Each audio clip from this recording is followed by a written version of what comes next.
And this is where I first ran into, I'd heard about it, but I hadn't run into anybody from the China-Burma India Association.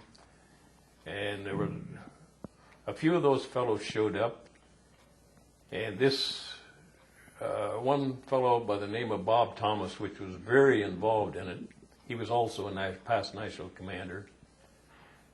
He set up a little bar and talked to several of us, and he said, if you just pay $5 and come to one of our reunions, you'll never miss another one.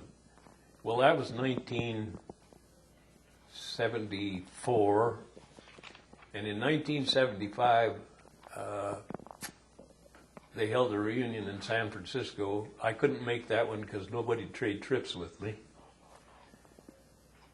I've only missed one reunion in all those years.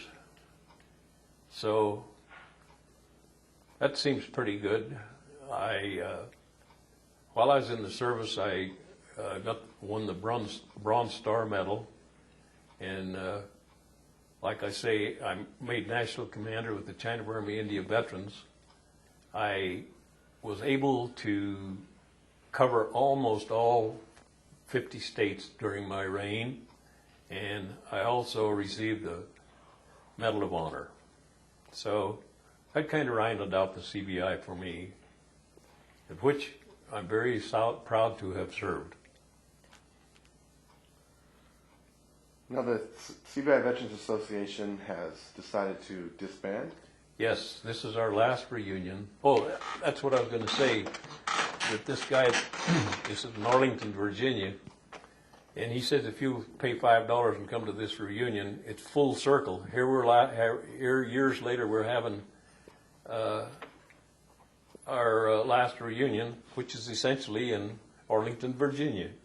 So that was full circle on that one. And I've never regretted a bit of my time I've spent with them. Can I interject something Sure. here?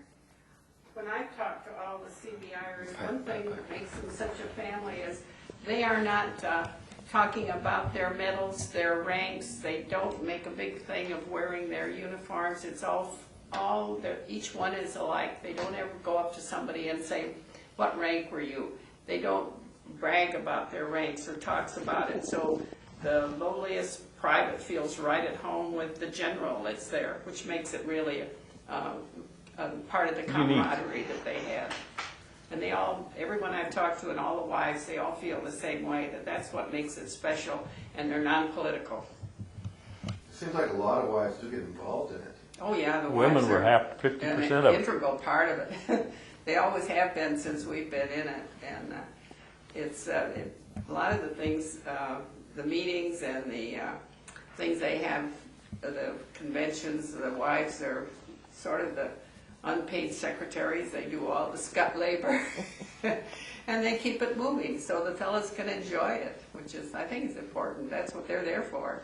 And it's the only mother organization of a theater of war. There's no Pacific Theater Organization or European Theater Organization. It's unique in that way, being the only mother organization for all the services.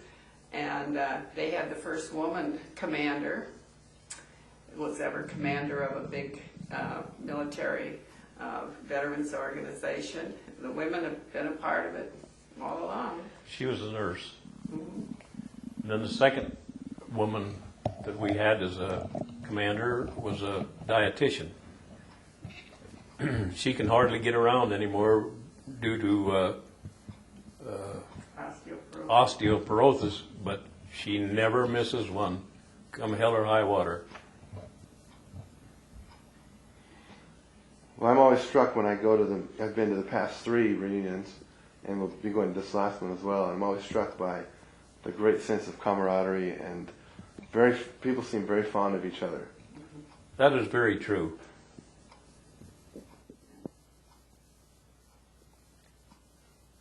So are people sad to see it end? Oh, very much so. It's just like some part of your family departing. You know, it had to end because to get a good hotel that people can afford, you have to have X number of rooms, a big enough group for one thing. Otherwise, they can't possibly do it. The age group of this group, a lot of them are in wheelchairs, a lot of them find it hard to travel, and a lot of them have been retired for many, many years and don't have the funds for a very expensive 5-day reunion. But mainly it's the fact that the money that everybody has sent in as a tax-free organization was beginning to be all spent and run down, and they did an actuarial study about 5 or 6 years ago and decided they had to pick a date to make it end. So this is a combination of all those things, so that's why it's the last one. I'm going to spend all the money down at this reunion because Carl and I and Chuck and Bobby Lineman and Mel and Jennifer McMullen are working on this, and we're going to spend all the money down and give them the best time they ever had. Yeah, we determined this last reunion, no matter what, even if I had to put it on my credit card, we were going to come too. Mm-hmm. We've been, we've taped the last 3 interviews, reunions. We've taped your activities, memorial services, banquets. We've interviewed, I don't know, at least at the reunions, at least 50 people, half-hour interviews, see people's stories. And we determined, same thing for us, we're outsiders. We felt very privileged. David Dale allowed us to come the first year when he was organizer in St. Louis, and we were introduced to him. We talked about our project, and he said, "Look, you come. I'll make everybody understand." And we've been there 3 years. It's 4th year. Fortunately, we ended up with essentially enough funding to get there now. But even so, I was going to put it on my credit card. We didn't have any sponsors. It was going to go on my credit card. That's how determined we were to get there. Years ago, the bashes themselves used to run the reunions, but say the last 15 years, when they didn't have a basha with people that could handle it, then National would run it.